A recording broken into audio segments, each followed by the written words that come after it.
Okay जी। तो सबसे पहले हम construction of DC machine instruction के इंट्रोडक्शन के बारे में बात करते हैं। उसके डीसी मशीन के बारे में आप पहले आप लोगों को बेसिक ये आइडिया है हमारे पास कि मिनिमम दो रिक्वायरमेंट्स हैं। आप जो अब स्टार्ट करेंगे कि सबसे पहली रिक्वायरमेंट क्या है, जब भी आप डीसी मशीन की बात करेंगे तो आपके पास एक मैग्नेटिक फील्ड होना चाहिए, यानी कि फ्लक्स होना चाहिए, मैग्नेटिक लाइंस ऑफ फोर्सेस होनी चाहिए। तो इसको जब आपने इम्प्लीमेंट करना, दैट मीन्स आपके पास मैग्नेट होना चाहिए, चाहे वो परमानेंट मैग्नेट हो या इलेक्ट्रोमैग्नेट हो। तो लेट्स सपोज हम ये यहाँ पर आपको नजर आ रहा है कि ये दो एक एक मैग्नेट है, इरिस्पेक्टिव ऑफ द फैक्ट कि ये इलेक्ट्रोमैग्नेट है या परमानेंट मैग्नेट है, इसके दो पोल्स हैं, नॉर्थ एंड साउथ।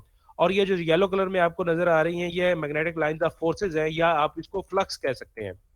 और ये जितनी इनकी क्वांटिटी है, इसको बोलते हैं फ्लक्स डेंसिटी। ये कितनी magnetic lines of forces per unit area जो होती हैं, उसको फ्लक्स डेंसिटी बोलते हैं, flux per unit area. Okay जी। तो अगर आप देखें तो ये जो डायरेक्शन आपको रिप्रेजेंट की जा रही है, ये जो मूवमेंट आपको नजर आ रही है, ये जो आपको नजर आ रहे होंगे ब्लू कलर के एरो हेड्स, ये आपको बता रहे हैं कि मैग्नेटिक लाइंस ऑफ फोर्सेस जो है वो नॉर्थ से साउथ ट्रेवल कर रही हैं। अच्छा, उसके बाद जो है हमने एक इस मैग्नेटिक लाइंस ऑफ फोर्सेस में एक कंडक्टर प्लेस करना है। हमने ये देखा, ये बेसिक लॉ ऑफ मैग्नेटिज्म में पढ़ा था कि जब मैग्नेटिक लाइंस ऑफ फोर्सेस को एक कंडक्टर कट करता है तो उसमें ईएमएफ जनरेट होती है। या अगर हम मोटर की बात करें तो किसी इलेक्ट्रोमैग्नेटिक फील्ड के अंदर जब आप एक कंडक्टर को प्लेस करते हैं तो उसके ऊपर एक फोर्स अमल करती है, वो फोर्स उसको रोटेट करवाती है। ठीक है जी। तो इस कंडक्टर को, ये जो कंडक्टर आपको नजर आ रहा है ए बी सी डी की फॉर्म में, ये जो बेसिक लूप वाला हमने पढ़ा था, इस कंडक्टर को हमने मैग्नेटिक लाइंस ऑफ फोर्सेस में जिनकी डायरेक्शन नॉर्थ से साउथ है उसके दरमियान में प्लेस किया है। अगर आप ये देखें तो अगर इस डायरेक्शन को फॉलो करें तो ए बी और सी डी, इसकी जो डायरेक्शन है वो मैग्नेटिक लाइंस ऑफ फोर्सेस के परपेंडिकुलर है। ठीक है जी। अ, ये देखिए, ये है direction magnetic lines of forces की, और ये परपेंडिकुलर है। ये जो डायरेक्शन आपको नजर आ रही है इसको बोलते हैं स्प्लिट रिंग्स या कम्यूटेटर्स। अगर आप ये देखें तो ये स्प्लिट रिंग दो हिस्सों में उनको वो जो हमने मैग्नेटिक लाइन ऑफ फोर्सेस को ज्वाइन किया हुआ है, सॉरी, वो जो हमने लूप बनाई है ए बी सी डी की, उसका एक पोर्शन इस स्प्लिट रिंग के एक साइड पे कनेक्टेड है यहाँ पर, और दूसरा इस साइड पे कनेक्टेड है, और ये दोनों आपस में आइसोलेटेड है। ठीक है जी। ये अलग अलग है। तो इसका काम क्या है, ये जो हमारे पास कम्यूटेटर जो स्प्लिट रिंग है, इसका काम क्या होता है कि जब ये डायरेक्शन चेंज होगी, ठीक है जी, तो ये जब रोटेट होकर आएंगी तो उसके साथ जो आपकी सप्लाई वोल्टेज है उनके अगेंस्ट ये इसकी डायरेक्शन जो है वो चेंज करता रहेगा। ठीक है जी। तो एक्चुअली अभी आपने देखा कि एक मैग्नेटिक लाइंस ऑफ फोर्सेस हैं, उनमें एक कंडक्टर जो एक लूप की फॉर्म में उसको प्लेस किया गया है और उसको कनेक्ट कर दिया गया है स्प्लिट रिंग के साथ। और ये अब जो ब्लैक कलर की चीज आपको नजर आ रही है, इनको बोलते हैं कार्बन ब्रशेस। अब ये जो कार्बन ब्रशेस हैं, इनके दरमियान में ये स्प्लिट रिंग जो है, ये फ्रिक्शन लेसली या बड़े स्मूथ तरीके से जो है वो रोटेट कर सकते हैं। ठीक है जी। तो ये जो आपको नजर आ रहे हैं, ये ब्लैक कलर की, ये क्या कहलाते हैं, कार्बन ब्रशेस। अब आप जो एक्सटर्नल सर्किट इसके साथ कनेक्ट करते हैं वो इन कार्बन ब्रशेस के साथ कनेक्टेड होता है, और ये ब्रशेस जो हैं ये वायर के जरिए सोर्स के साथ कनेक्टेड होंगे। ठीक है जी। तो अब कंप्लीट सर्किट आपको ये नजर आता है कि ये एक्सटर्नल सोर्स है, इसको एक्साइट करने के लिए ये कनेक्टेड है ब्रशेस के साथ, ब्रशेस स्प्लिट रिंग के साथ। स्प्लिट रिंग्स जो है वो आपके पास क्या है, कनेक्टेड है आपकी लूप के साथ। सो लेट्स सपोज हम इसको सप्लाई आप जब किया तो आपको ये जो ग्रीन कलर का नजर आ रही है, ये मूवमेंट ऑफ चार्जेस है, या आप कह लें कि करंट फ्लो करना स्टार्ट हुआ है। तो ये सबसे पहले आपका कार्बन ब्रशेस से होते हुए लूप में जाएगा, और ये आपको पता है कि करंट जो है वो क्लोज लूप के अंदर अपना एक जो है ना वो सर्कल कंप्लीट करता है। ठीक है जी। तो क्या होगा आपका, जो करंट है वो यहाँ से मूव करते हुए ए बी सी से होते हुए वापस अपना circle towards the source complete करेगा। तो जब ये प्रोसेस हो रहा है तो अगर आप देखें, अगर हम उस करेक्शन को देखें तो उस करेक्शन के मुताबिक जो ये वाला पोर्शन है जिसको हमने B1 कहा और इसके साथ पॉजिटिव लगाया, तो ये बैटरी के पॉजिटिव टर्मिनल के साथ कनेक्टेड है। ये ब्रश जो है ये बैटरी के पॉजिटिव टर्मिनल के साथ कनेक्टेड है। ठीक है जी। अच्छा, अब अगर हम ये देखें, ये जब इसमें से करंट फ्लो करेगा तो ये करंट की डायरेक्शन कुछ इस तरह से है, ए से बी की तरफ करंट जो है वो फ्लो कर रहा है। और अगर ये देखें तो नॉर्थ से साउथ आपकी ये जो येलो लाइंस हैं ये क्या कर रही हैं, ये आपकी फ्लो ऑफ फ्लक्स है, मैग्नेटिक फ्लक्स की डायरेक्शन है। ये आपका जो डायरेक्शन है ग्रीन कलर में जो आपको नजर आ रही है करंट की डायरेक्शन है। करंट इस तरह से रोटेट करेगा, तो ए से बी और फिर सी से डी में। ठीक है जी। और मैग्नेटिक फील्ड जो है या जो फ्लक्स है, मैग्नेटिक फ्लक्स डेंसिटी बी, इसकी डायरेक्शन ये है और इसके केस में ये है। अगर आप ये देखें, अगर मैं स्क्रीन में बैठे हुए अगर आपको समझा पाऊं तो ये क्या है कि जो करंट है वो इन टू द स्क्रीन है या इन टू द मॉनिटर या इन टू द पेपर है, जबकि जो सीडी की तरफ है वो करंट की direction out of the plane है, आउट ऑफ द पेपर है या आउट ऑफ द स्क्रीन है। और जबकि मैग्नेटिक लाइंस ऑफ फोर्सेस जो है वो नॉर्थ से साउथ ट्रेवल कर रही हैं। ठीक है जी। तो ये कंप्लीट एक, जब आप पहले इसको सप्लाई अप करेंगे तो ये एक सर्किट बनेगा। अब जब किसी कंडक्टर के ऊपर मैग्नेटिक लाइंस ऑफ फोर्स में करंट गुजरता है तो उसके ऊपर मैग्नेटिक लाइंस ऑफ फोर्सेस अमल करती हैं, तो उसकी वजह से एक फोर्स बी आई एल आपने जो पढ़ा हुआ है, F is equal to B I L, B magnetic flux density, I जो है वो करंट और L is the length of the conductor, उसके मुताबिक इसके ऊपर एक फोर्स अमल करेगी। और उस फोर्स की डायरेक्शन जो है वो फ्लेमिंग्स लेफ्ट हैंड रूल बताता है। फ्लेमिंग्स लेफ्ट हैंड रूल के मुताबिक ये है कि अगर आपका जो करंट है वो आपकी फिंगर्स जो है वो क्या कहते हैं, उनकी डायरेक्शन करंट की तरफ हो और आपका थंब जो है वो मैग्नेटिक फील्ड को रिप्रेजेंट कर रहा है, तो जैसे आप ग्रिप करते हैं तो जिस डायरेक्शन में आप उसको रोटेट करते हैं उस डायरेक्शन में आपकी फोर्स अमल करती है। तो फॉर एग्जांपल अगर हम थंब की direction magnetic lines of forces को लेते हैं लेफ्ट हैंड की, और फिंगर्स जो है वो ये रिप्रेजेंट कर रही हूँ हमारे करंट के फ्लो को, तो जब आप इसको रोटेट करेंगे तो डाउनवर्ड आपका क्या है, फोर्स इसके ऊपर अमल कर रही होगी। ठीक है जी। अब यहां से होते हुए यहां पर तो है डाउनवर्ड, अब अगर यहां पर लेकर आए तो थंब अगर हमारा अब यहां पर मैग्नेटिक लाइंस ऑफ फोर्स की और करंट की अगर दूसरी डायरेक्शन है, रिवर्स डायरेक्शन में ऊपर की तरफ है, तो लेफ्ट हैंड की मुताबिक फ्लेमिंग लेफ्ट हैंड रूल के मुताबिक जो फोर्स सी और डी पर अमल करेगी उसकी डायरेक्शन अपवर्ड होगी।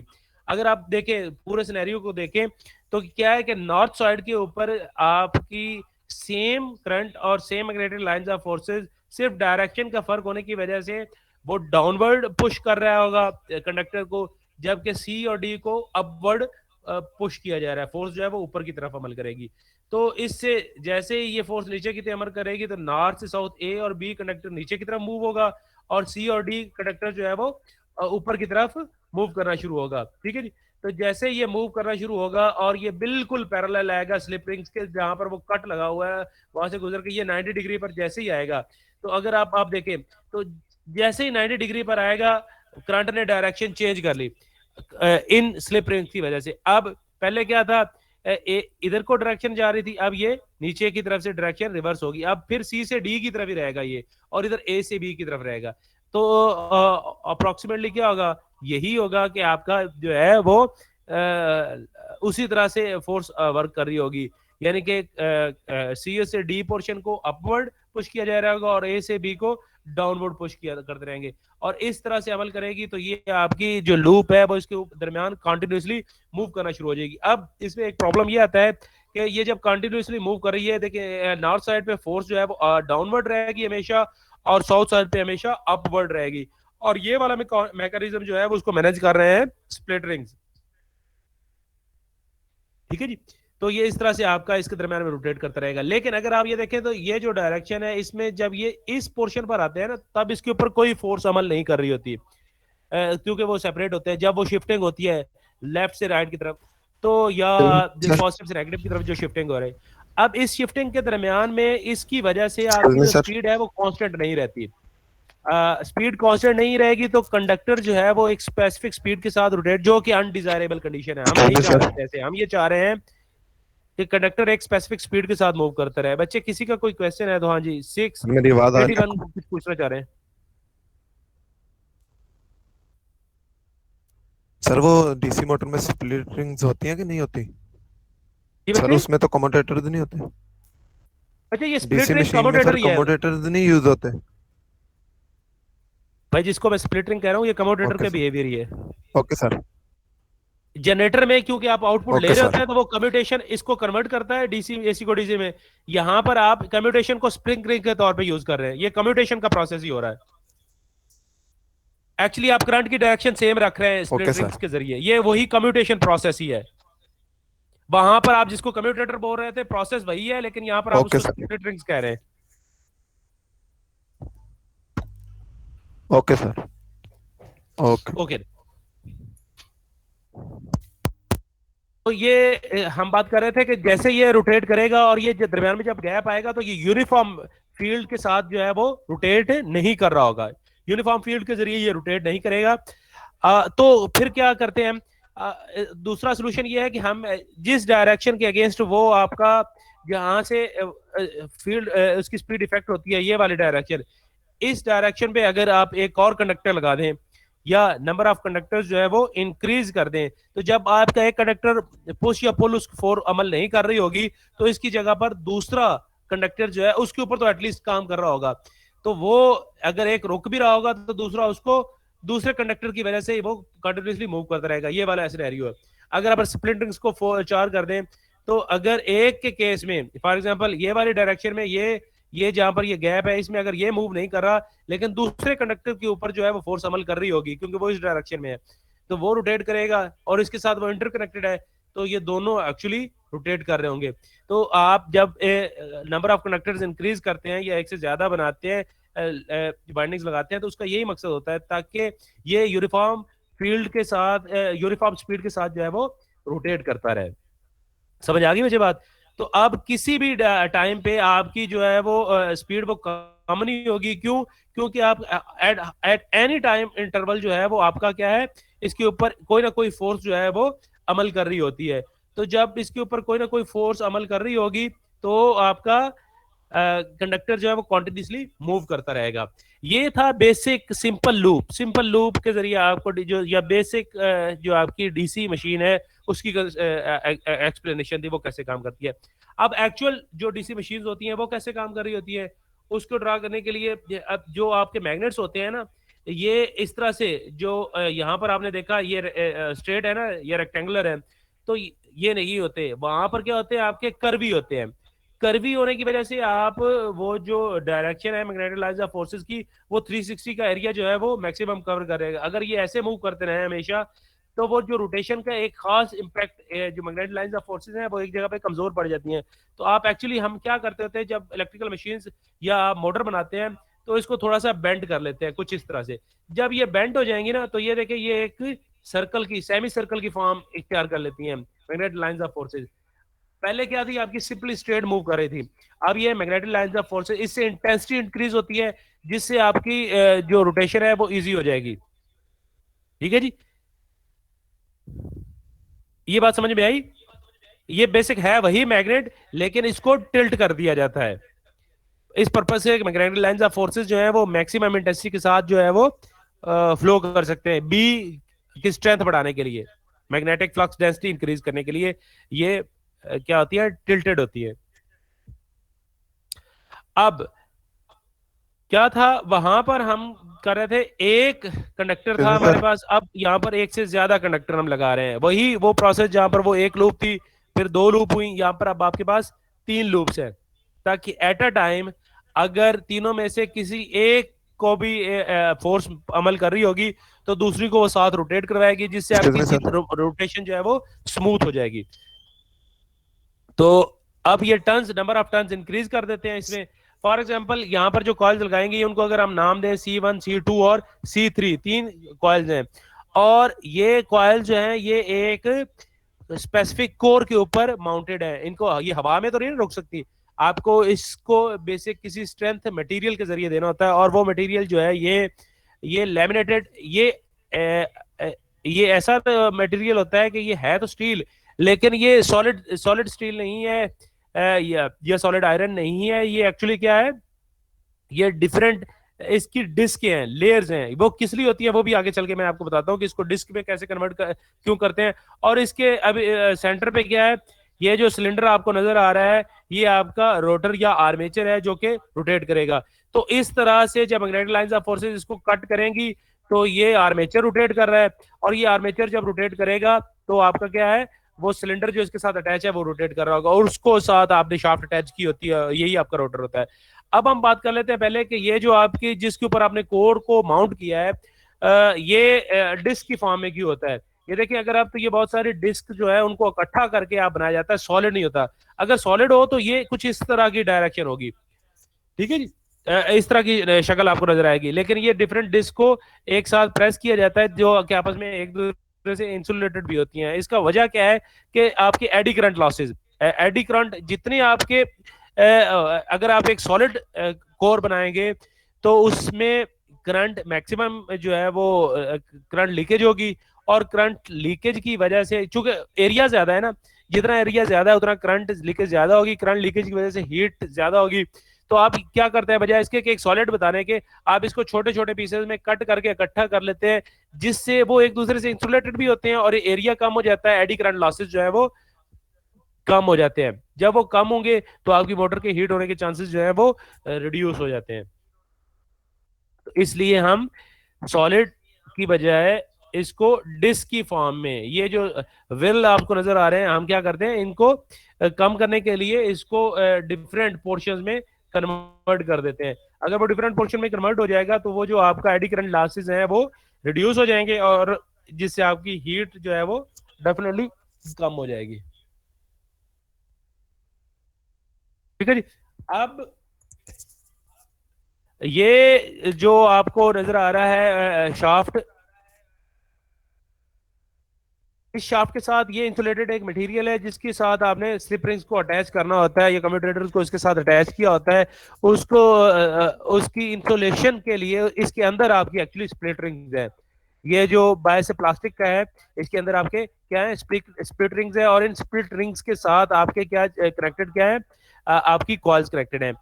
तो फॉर एग्जांपल अगर हम C1 से दो उसके हिस्से हैं, अगर एक वायर ऊपर से और एक नीचे से कॉइल की फॉर्म में आपने कन्वर्ट किया है, तो ऊपर वाले पोर्शन स्प्लिटरिंग को जहां पर टच करेगा, जहां पर कनेक्ट करता है, उसको अगर हम S1 कह रहे थे फॉर एग्जांपल, और दूसरी जगह पर लोअर पोर्शन जहां पर टच कर रहा है उसको हम S2 कर देते हैं।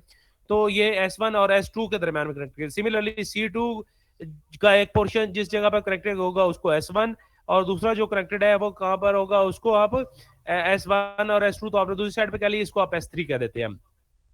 ठीक है जी। तो ये S3 पर कनेक्टेड होगा, या S2 पर, और दूसरी साइड पे आपने S3 किया है। तो एक्चुअली क्या, अगर आप देखें तो एक कॉइल जो है वो कंजेक्टिवली दो तरह से कनेक्टेड होगी, S1 पे भी और S2 के पे भी। तो ये दोनों साइड पे इसी तरह से C3 जो है वो S2 पर भी कनेक्टेड होगी, और S3 जो है के साथ भी कनेक्टेड होगी आपकी C3।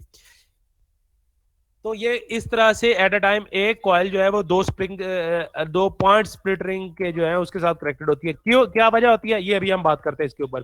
कंस्ट्रक्शन पहले देख लें, कंस्ट्रक्शन में ये, और ये B1 जो है ये इसका क्या, अब ये किस लिए होती है, फॉर एग्जाम्पल ये जिस पोजीशन पर आपको ब्रश अभी नजर आ रहा है, इस पोजीशन के ऊपर अगर हम सप्लाई अप करते हैं, इसको कनेक्शन लगा लेते हैं B1, B1 साइड पे हमारी अगर पॉजिटिव है, और B2 अगर हम नेगेटिव के साथ कनेक्ट कर देते हैं, ठीक है जी। तो इस पोजीशन पे अगर आप देखें, इस पोजीशन को एनालाइज करते हैं, जिससे आपको समझ आ जाएगा कि एक से ज्यादा के साथ कनेक्टेड क्यों है फॉर एग्जांपल, और फिर दूसरे सिनेरियो के साथ दूसरी पोजीशन चेंज करने के भी हम इसको चेक कर लेंगे। ठीक है जी। अब आपने जब सप्लाई अप किया, जब इसमें से फ्लो ऑफ करंट स्टार्ट हुआ, जैसे चार्जेस इसके अंदर मूव करने हुए, तो वो जाएंगे वायर के जरिए B2 पे, और B2 से होते हुए अगर आप देखें B2 वाला पोर्शन जहां पर कनेक्टेड है, वहां पर आपके दो स्प्लिट रिंग्स B2 के साथ कनेक्टेड है, और एक जो है वो आपका स्प्लिट रिंग है वो किसके साथ कनेक्टेड है, B1 नेगेटिव के साथ। अगर आप यहाँ पर देखिए, अगर हम पॉजिटिव को येलो से रिप्रेजेंट करते हैं और आपको नजर आए तो ये जहां पर टच कर रहा है स्प्लिट रिंग को कार्बन ब्रश, ये S1 और S2 को टच कर रहा है, यानी S1 और S2 जो है वो पॉजिटिव टर्मिनल के साथ कनेक्टेड है, और S3 जो है ये एक खास पोजीशन पे आपको हम उसको डिस्कस करें, और जो S3 है वो नेगेटिव साइड के साथ कनेक्टेड है। ठीक है जी। अब हमें पता है कि करंट कब मूव करता है, जब एक साइड हायर पोटेंशियल पर हो और दूसरी लोअर पोटेंशियल पर हो, यानी पॉजिटिव से नेगेटिव की तरफ मूव करता है। अब अगर आप यहां पर देखें तो ये C1 और हम एक एक कॉइल को अलग-अलग से एनालाइज करते हैं। फॉर एग्जांपल सबसे पहले हम एनालिसिस करते हैं C2 का। C2 पे अगर देखें तो C2 के दोनों टर्मिनल्स, ये वाला पॉइंट और ये वाला पॉइंट, दोनों पॉजिटिव साइड के साथ कनेक्टेड है, यानी इसके दोनों साइड पे पोटेंशियल जो है वो पॉजिटिव है या सेम है। अगर ये सेम पोटेंशियल पे है तो इसमें से करंट फ्लो नहीं करेगा।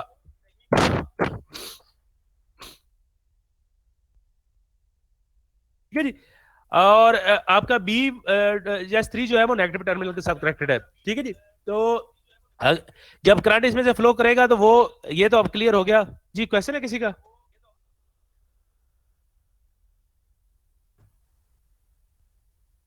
Anyone have question? हसीब?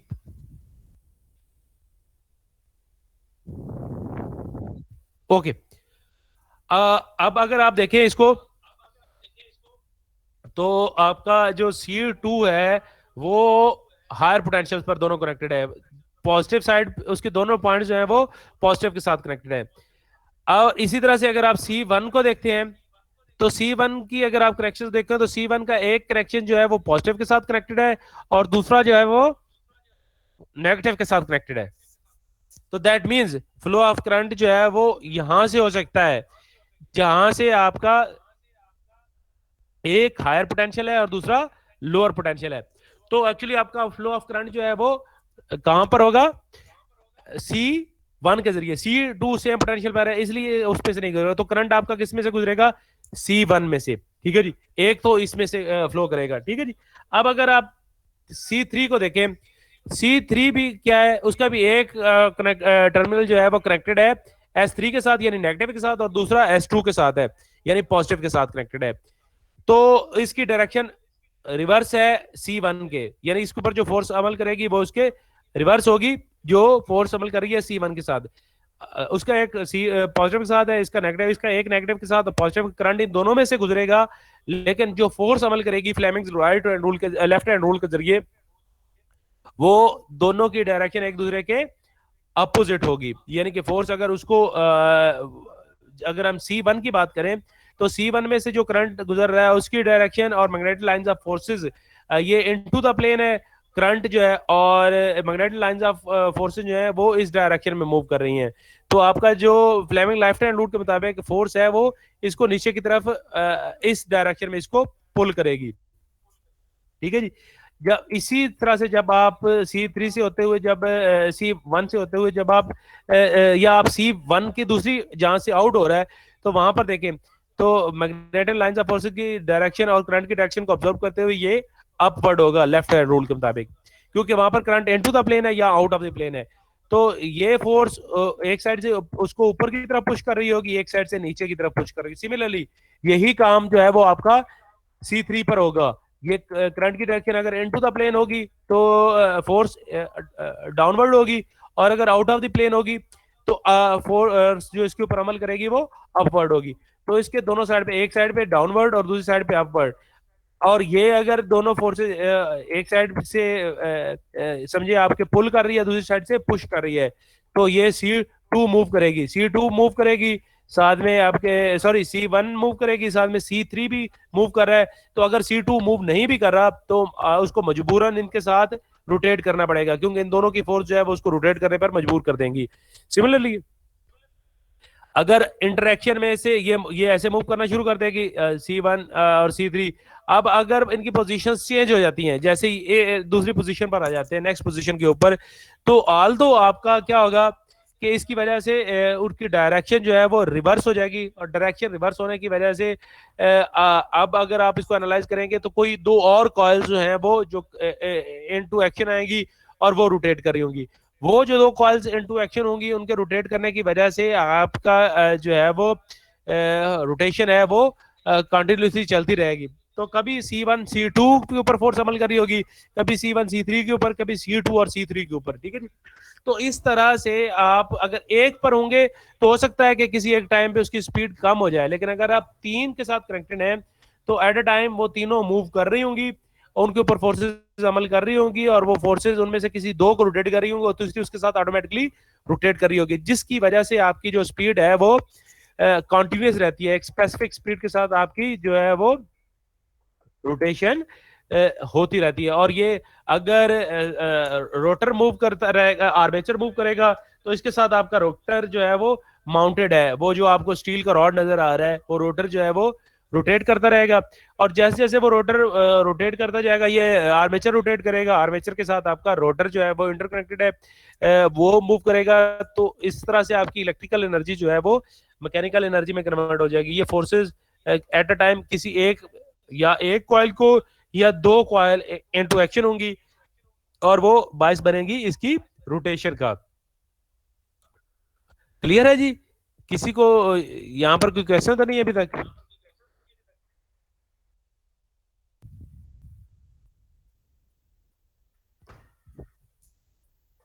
समझ सर। आ रही है सीप? Yes sir.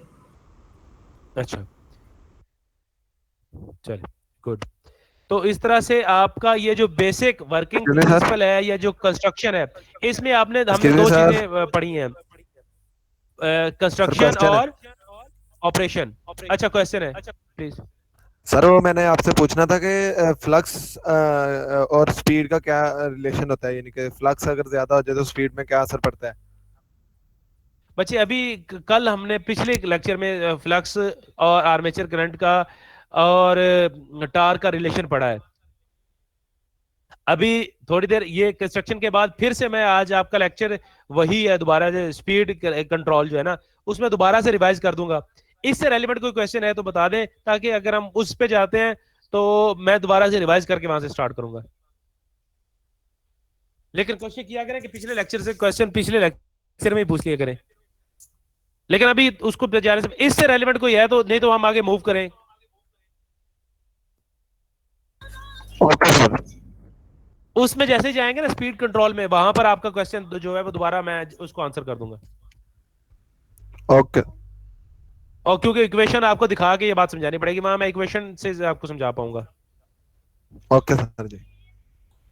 ओके जी, तो यहां से आपको ये समझ आया कि स्प्लिट रिंग्स का क्या काम है, ब्रशेस का क्या काम है, और कॉइल जो है वो कैसे रोटेट कर रही है, उनकी रोटेशन से आपका एक्चुअली आर्मेचर जो है वो कैसे काम करता है। ठीक है जी, तो ये बेसिक प्रिंसिपल या इसके रोटेशन जो है वो आपको क्लियर होगी। ठीक हो गया जी?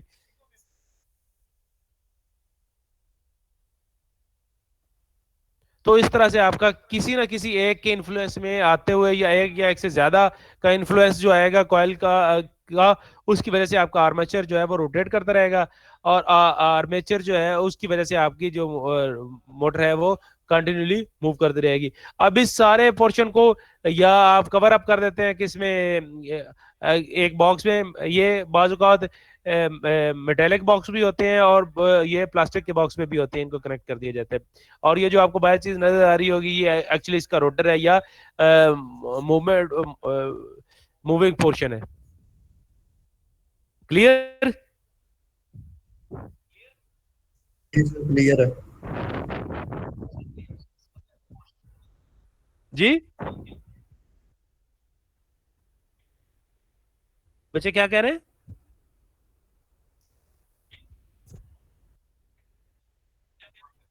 नहीं नहीं, साथ कंटिन्यू रखें, रिकॉर्डिंग एक ही रखें लेक्चर 16 की।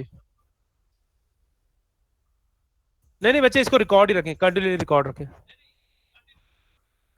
या ऐसे कर लें, आप इसको दो पोर्शन में कर लें, वो एनिमेटेड अलहदा से हो जाएगा और आज का लेक्चर अलहदा से हो जाएगा, ऐसे कर लें। आप ब्रेक करके दोबारा रिकॉर्डिंग स्टार्ट कर लें। हाँ।